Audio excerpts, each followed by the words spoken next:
મિત્રો, આજે આપણે જૂનાગઢની ટ્રીપનો બીજો દિવસ છે. તો આજે આપણે આવી ગયા છીએ ઇન્દ્રેશ્વર મહાદેવ. આ પણ જંગલની અંદર આવેલું છે.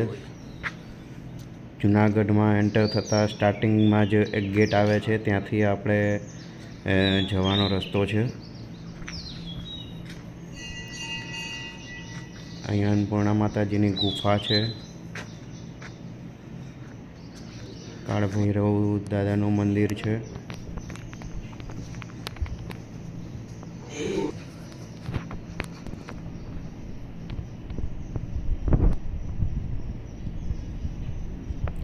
અન્નપૂર્ણા છે.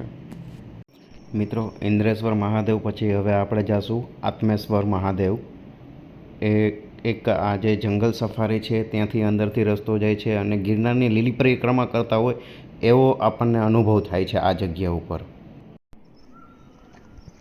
જોવો આ નજારો. ગિરનારના જંગલમાં આપણે જાણે લીલી પરિક્રમામાં જતા હોય એના જેવો નજારો છે આ. આત્મેશ્વર મહાદેવ એ પહાડ ઉપર જ છે. જેમ આપણે ગિરનારની લીલી પરિક્રમા વખતે જેમ ઘોડી ચડી એવી જ રીતે આ એક છે કે જે ત્યાંથી આપણે રસ્તામાંથી પછી જઈ શકાય છે કે આત્મેશ્વર મહાદેવ.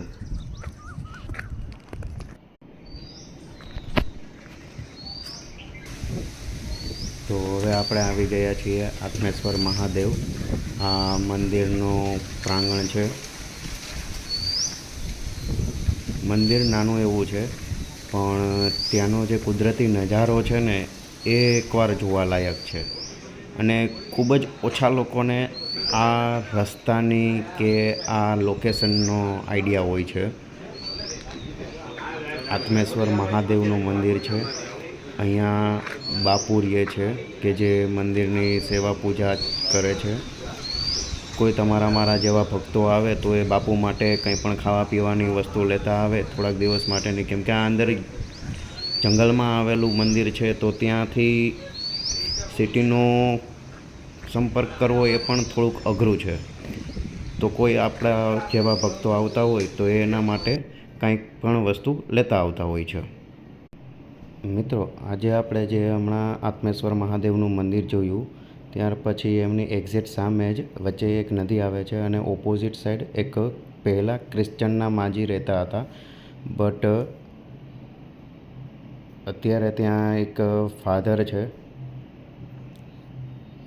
ક્રિશ્ચનમાં આપણે જેમ સાધુ કહેવાય એમ ત્યાં ફાધર કહેવાય, ફાધર રહે છે ત્યાં.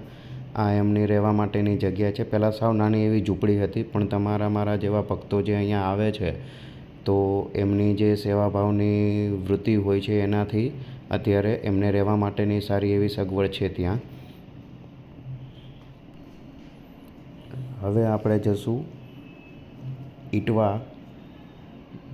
ઇટવા મહાદેવ અને ત્યાં વચમાં આવે છે ખોડિયાર કુનો. ખોડિયાર માતાજીની જગ્યા આવે છે. એ બી બહુ મસ્ત જગ્યા છે.